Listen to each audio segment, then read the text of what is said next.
Alright, hey guys, so this is the second video, or third video, but the second tutorial, really, of our CPU here. It's our 8-bit CPU that we're using much better hardware with. So we have three things that I want to get done today. First, I want to fix the screen bus. You'll see what I mean in a second. Two, I want to update the read and write decoders. They're there, we just have to add the logic. And three, I want to hook up the ALU output. So let's get started. Okay, so the first thing I want to do is we're going to come over here. And I already have a 6 coming in from the output from the last video. So I'm just, I'm just going to generate some values through these repeaters.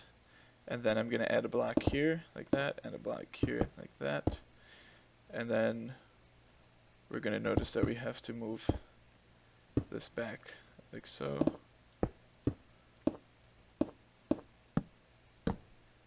Like that. And then we have to do this.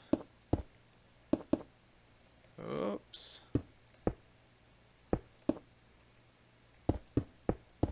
Okay, so now we can place our repeaters like so, and then redstone where we can, at least, and then fill in with blocks. And then we'll remove the levers that we placed. So now that we know we have reach to those, get rid of that, and we'll get rid of that, and the 6 should still be coming through. Alright, and now we'll do the same thing on this side. We will do that, and then from here we'll go underneath so it doesn't interfere, and underneath. And then we will also do that, and then that'll enable us to get rid of that block, and that block, and that block. Like so. And then we come over here and do the same thing we were doing before.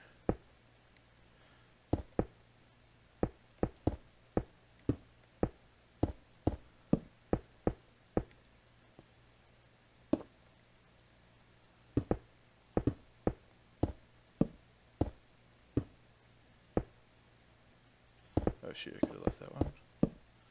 And then that one's good. And then we fill in with redstone and repeaters.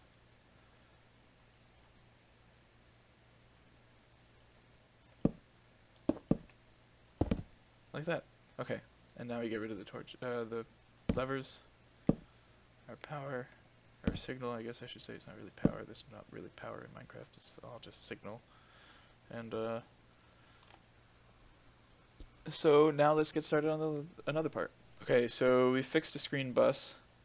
I'm going to skip 2 for now. We're going to go on to number 3 because I think that's a little bit easier. So let's hook up the ALU output. And so here's the output, and we just need to get the output to come to the input over here like this. So for the busing, I want to use that color. And so now we need to get this here to come down to this level here. So what we could do is bring that up like that. Alright, that's good. And then what we can do is this and that should get us our level change that's stackable. Nope, we got to do one more, so we'll do that, and then that. And that should get us our level change. Okay. So 1, 2, 3, 4, 5, 6. And actually what we can do to try to extend the range here, that's stackable as well.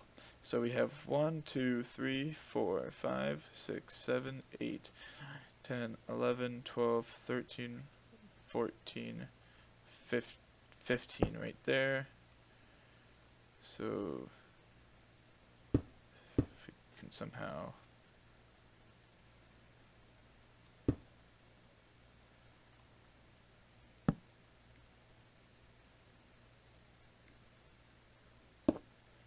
maybe we can do that. So I don't know what the least amount of signal strength is going to be coming out of that.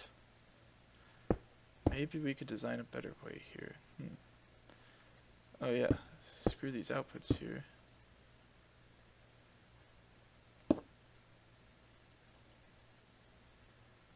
I'm going to do it like that.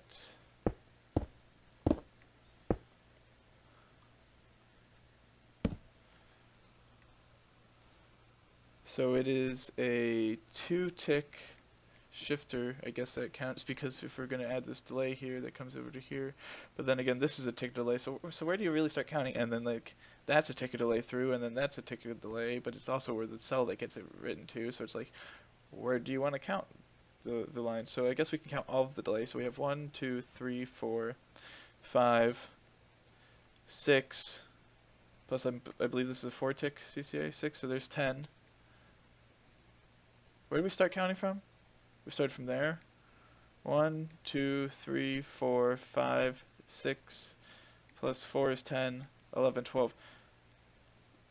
So we have a 12-tick data loop. That's alright. I wish we could have trimmed down 2 ticks, and I guess theoretically we could trim down 1 by not having the shifter here. And I don't really know where we could shave down 1 more. Maybe getting logic here that doesn't require inverted inputs or something, but like, I don't know, that'd be hard. And plus, with how compact these are, you need this delay. But that's like an extra tick of delay that could be removed if they were if the game allowed for the stackability of it like that, but it doesn't, so that's why they're engineered like that. So what I think I can do here is, because this shifter is actually quite easy to mimic, I could do something like that, and hopefully both sides should be somewhat symmetrical here. And I think I have a little bit extra signal strength off of these extenders here, so even though it's 4 wide in the middle, so we don't really have a center point, as you can see. Like, the center point is between these 2 blocks here, so it's shifted over to the right here a little bit. So hopefully the extension that we get off that should give us enough reach to this guy here. And so we're gonna come down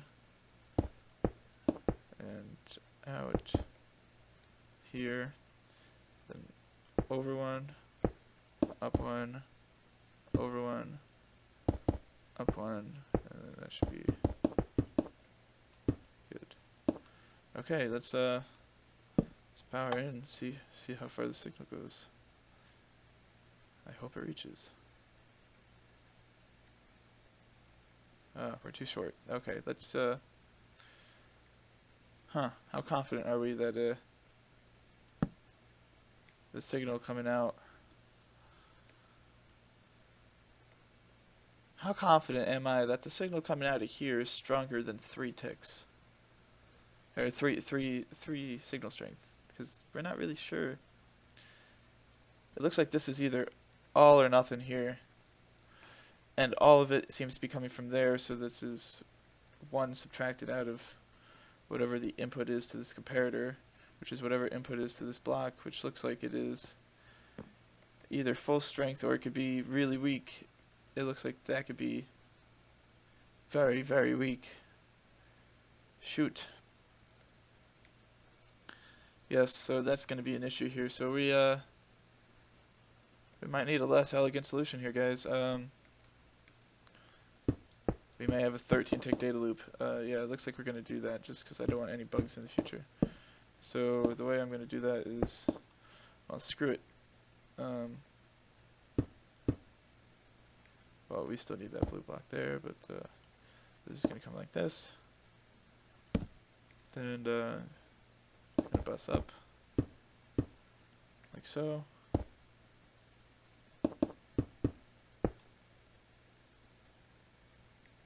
I guess I should do it like this. Or even better, like that. Okay, there. So we're going to go like that, and then right before right on this register line here, we're going to put that, and then for symmetry, we're going to do the same thing there. All right, so now we have the same amount of delay on both sides. Okay, so now what we can do is we can go ahead, and I'm going to do this stack first. So I'm going to stack 7, 8 bits. I already built 1, and then we're going to do this here to here, and then this here to here, and then this here to there. Good. And then we're going to do this to there. Did I do that right? This to there. Okay, maybe the. Okay, that worked. Okay, and then we're gonna do this and that, and similar story here. Nope, we want the top part and that. Top part. That. There.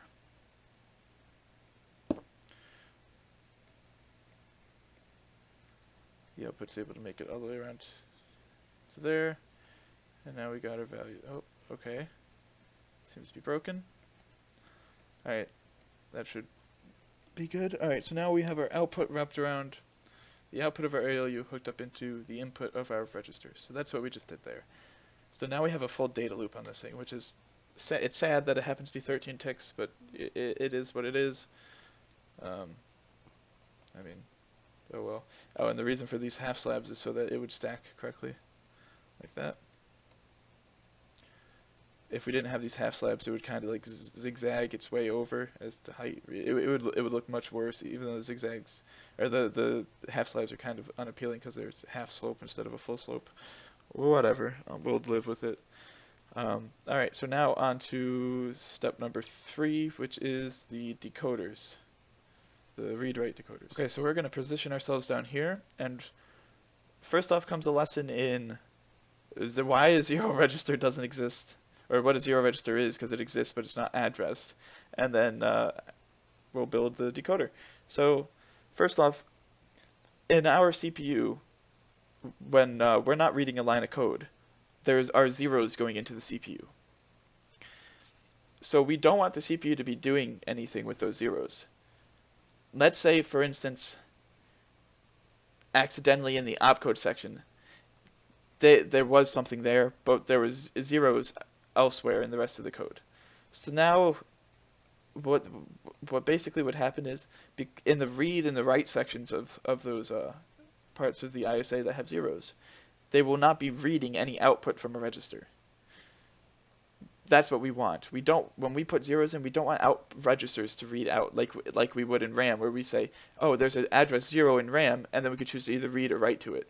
No, in registers, you don't either read or write to it. You can both write and read at the same time in a register, and that's the difference in RAM. And because of that, we don't have zero address to a register, because we can both read and write to it at the same time, and we don't want that to happen. So whenever we read from address 0, we always want it to output 0 as a constant. And so that's why the 0 register in computer architecture is called the 0 register, and it's literally always output 0. And the way to achieve that is you obviously don't need a physical register that always outputs 0. What you do is you start your decoder at 1. So for people who don't know what a decoder is, this is the wrong tutorial for you, but if you're starting here anyway, I guess I'll give some sort of basic explanation. So the torches mean 1s, and the repeaters mean 0. When I build a vertical decoder, I find it much easier to just fill it with repeaters and then remove the repeater and place a torch where I need to. Much easier than a horizontal one, which unfortunately we're going to have to do in this case. Okay. So how do we do this? So this is the most significant bit of our decoder, and this is the least significant bit. So in a 3-bit decoder, this is the value 4, and this is the value 1. And so if this is the value 1 down here, and we want to start at address 1, we're going to place a torch like that. Okay, well, if that's 1, and then this is 4, that makes the middle one 2. Well, then to make 3, we need a 1 and a 2. Alright, now with a 4, we come up here, and we're literally just counting in binary. Here's a 5, 6, and 7. So you'll see I have 7 registers, 1 through 7, and I don't have 8 registers. Even though we know that you can address 8 strings with 3 bits, 0 through 7, that's 8 values, I'm only using 7 of those, 1 through 7. The 0 with 1 will always output 0 no matter what. Even if you write, you can't write to 0 because it's not a register. It's always meant to read 0 whenever you're asking for that register value. So we built that here. Now let's just copy that on this side. So we have to make sure that the ones that we called value 1 here, we do the same thing over here. So this is going to be 1.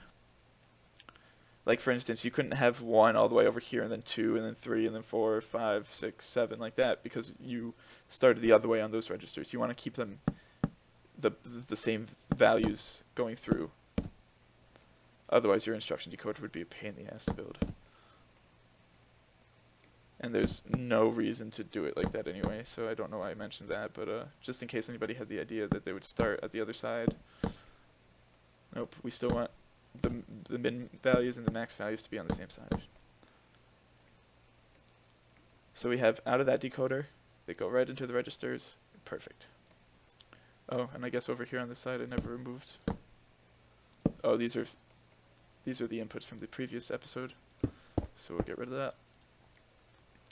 Okay.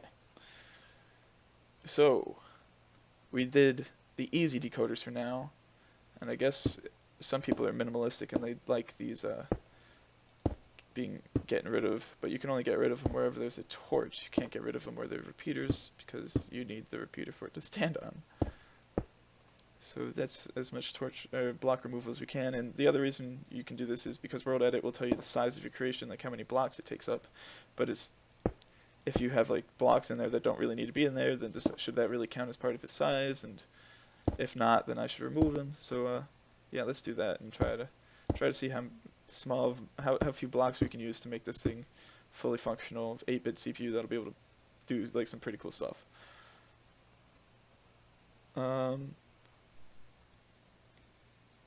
This looks like it's in an open loop. So why is it doing this? Let's figure it out. Oh.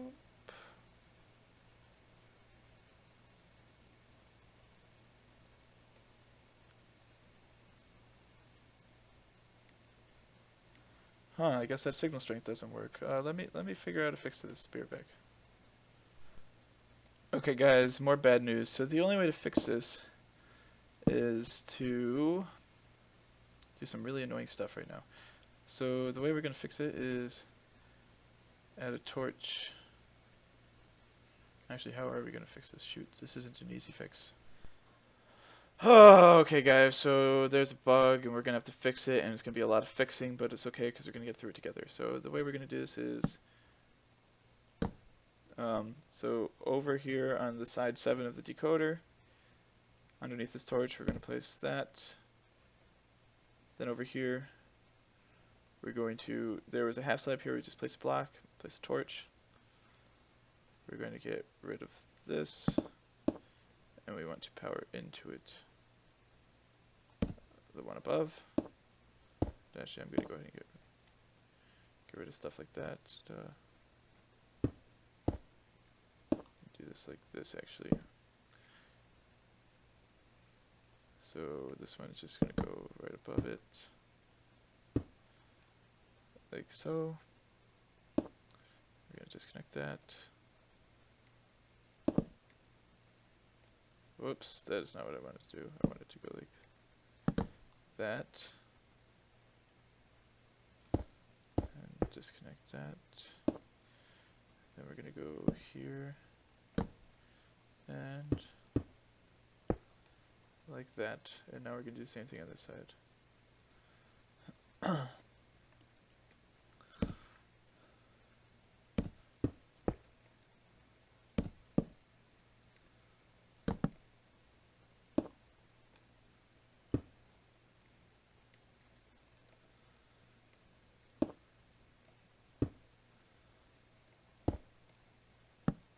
And then after this we have to move those decoders out of the way, and then so I'm probably going to cut out me failing doing the decoder since I have to rebuild them. So for those of you watching right now, I'm going to be removing stuff here out of here that won't be in the build, so you won't have to worry about doing that. The schematic will or the video coming out will not have me building that part, so you won't have to worry about wasting your time building something that I'm going to delete. It will be edited out. Okay, so I got to delete this, at least this line here.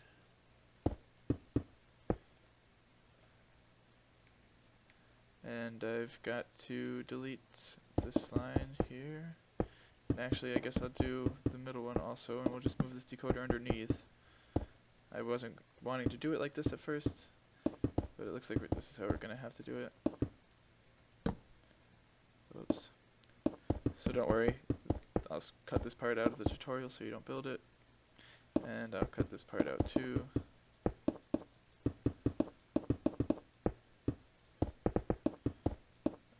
Oops, okay. So this is where you guys will be. Or, you'll be similar. You won't have these repeaters here, but you can add those yourselves now or whenever you want. So what we need to do is we need to be able to get an inversion into this torch, which means if I mock it up over here, if we're able to have an output of a torch here, it's able to come right here into a block and then power into that like so.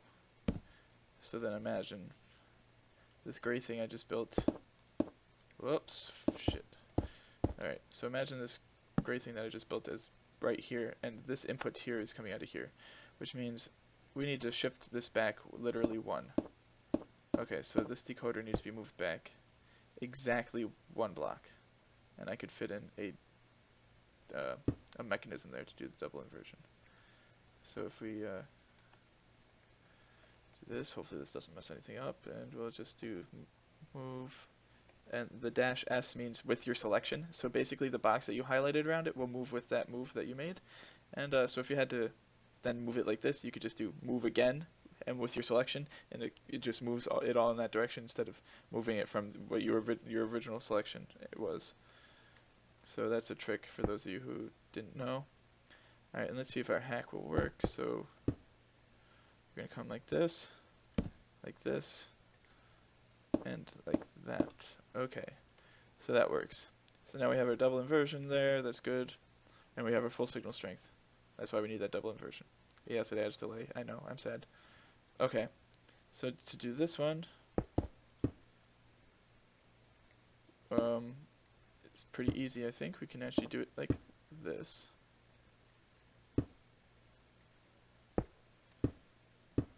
Or maybe not, huh. Alright, let me figure out how we're going to do this. Alright, so I figured it out kind of easy, so we're going to come like this, place our torch there, we're going to get rid of that, and place our torch there. So there's our double inversion. Pretty easy. Okay, so similar fix here.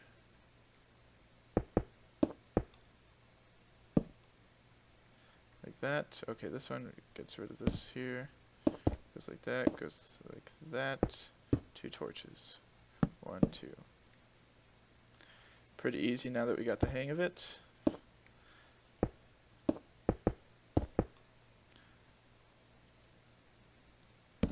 Like that. This one we get rid of that. Okay. And this is really obnoxious, but we really need this for that 1 extra signal strength at the top, otherwise our read won't act properly and we're going to get stuck with an infinite loop, which is the problem that I was explaining earlier and probably with one of the clips that I'm going to cut out here with my mistakes in it. But I'll explain it now.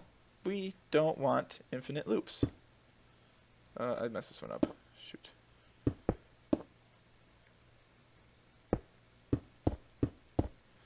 This one goes like this. Beautiful. Okay. Now it's the same thing on this side, unfortunately. Now, I believe I could just do the same thing here. We're going to... I hope you guys have World Edit. It's such an easy thing to install. Just install Forge and then install World Edit. It'll make your builds... It'll make your life easy, like mine. Alright, so now we're going to move 1. Oh, because, yeah, like I'm going to keep the obviously the tutorial of me building these decoders. I'm going to keep...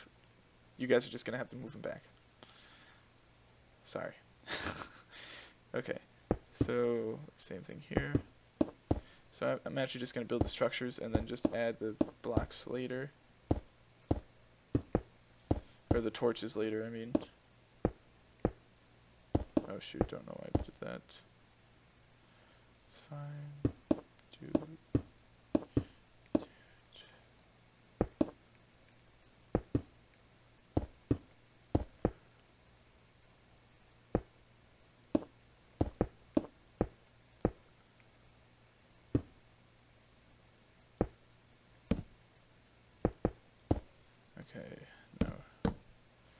for some torches. If I can reach that area there. Oh. Yes, okay. And that redstone there, there, there. It only goes on the select ones like that here. And then we do that. Alright, and then now that should be good. That should be golden. So now up at the top here, none of these torches should be on. Good. Okay. So now I can replace my redstone here and not have to worry about that. Alright, redstone is placed in every corner except here. Okay, good. So, crisis averted. Now we have to build another decoder because I got rid of the one that was occupying the middle space here. We got to build at the bottom. Okay, so the way these work is, the way this comes out is like this here. So we need to, so we got a double inversion here, like so, because we're expecting the, wow, can I actually access those? Alright, we might be able to speed this up. Let me plan this out. Okay, so yeah, this will work. So we're gonna get rid of the secondary torch like that on the outer lines. This is gonna have to be moved over like this, and it was almost as if it was designed to be stacked like that. And then the same thing goes for this one. We're gonna get rid of that. And as far as I know, furnaces shouldn't output any sort of signal that interferes like that right there. So we should be golden there. And I say should be, so if it's not, I'm sorry. Oh, and it looks like we gotta go back one like that.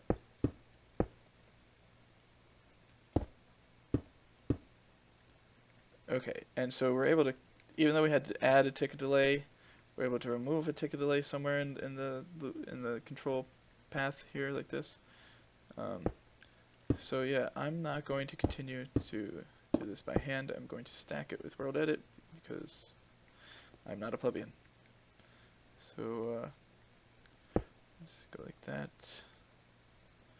I'm gonna say maybe position 2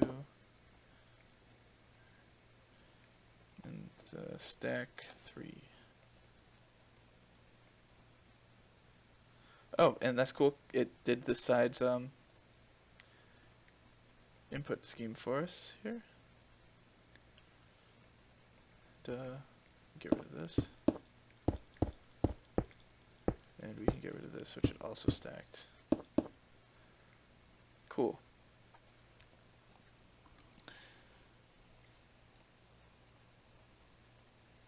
So now we got to do that on this side. Okay, it's a double-sided adventure here. All right.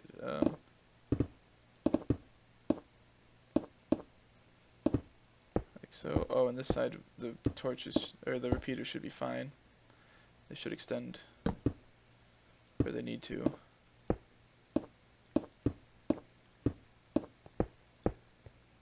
Oh, it's easy to build new lines when there's redstone underneath to be placed right on top of. Cool. Okay. And so I'm going to select position 1 there, and then position 2. It's going to be right there, and then we're gonna stack 3 like last time, and to get rid of the last one that's useless here on the end, because we only needed 2.5. But I don't. Can we stack 2.5? Actually, stack 2.5. Oh my goodness, I think I learned something new. You can stack a half a time. So if you have something at length 4 and you do 2.5, it'll do it 2 times. So you have something of length 8, and then to give you half, and it give you something of length 10. So that's really nice. Okay, I didn't think it would do that. And then we just, for some reason, got to put redstone, I guess, on these lines.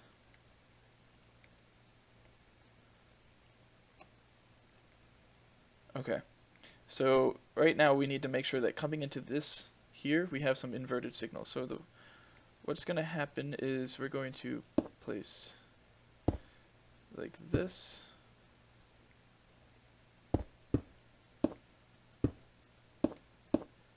Oops. And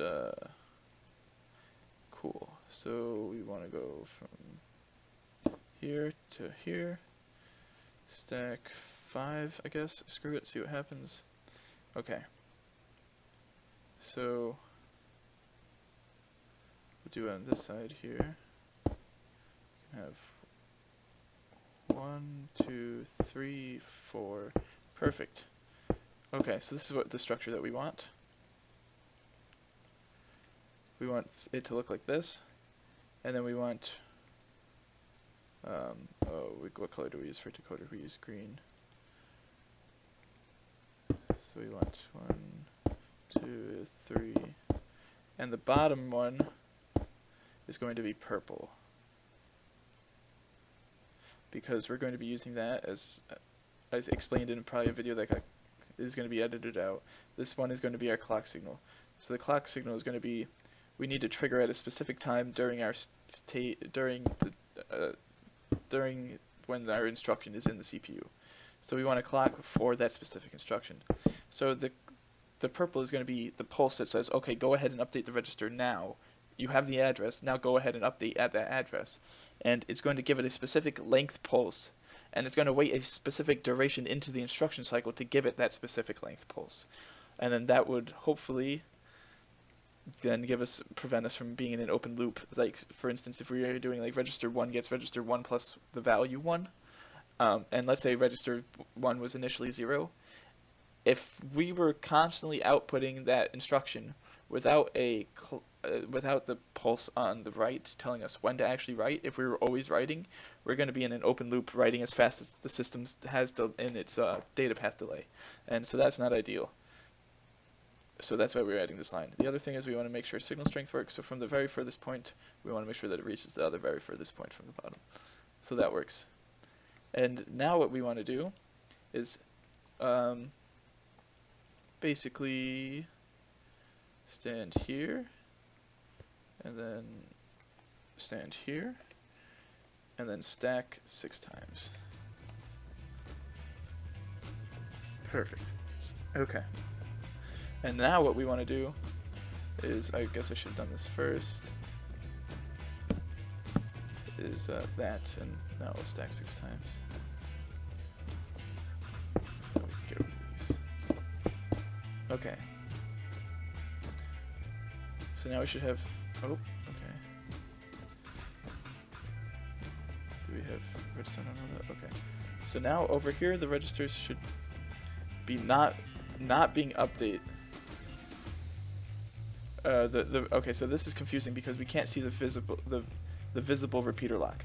Right now there's signal strength coming out of from these chests, or from these furnaces through the repeater, or the comparator. The comparator's outputting a high signal strength right now and locking that repeater. So even if I were to remove the input, the output stays, or this stays, the repeater stays high. Like if I were to remove that and then remove that, the repeater would go low. Repeater goes low, and I can lock the repeater low like that, and now it'll stay low. But I don't want that. Alright, anyway, so that's the basics of this register. For some reason I decided to talk about that now. So this is the value 7, so we want this value here to line up as 7. And so we will go like this. And we want our top bit to be our most significant bit, which means that makes 6 being 4 plus 2 like that, and then 5 would be this guy. 4, 3, 2, and 1. And now our decoder for writing registers is hooked up. So we have our 3 decoders that we need. We have this bus extended, and we have our ALU output mapped into our register input.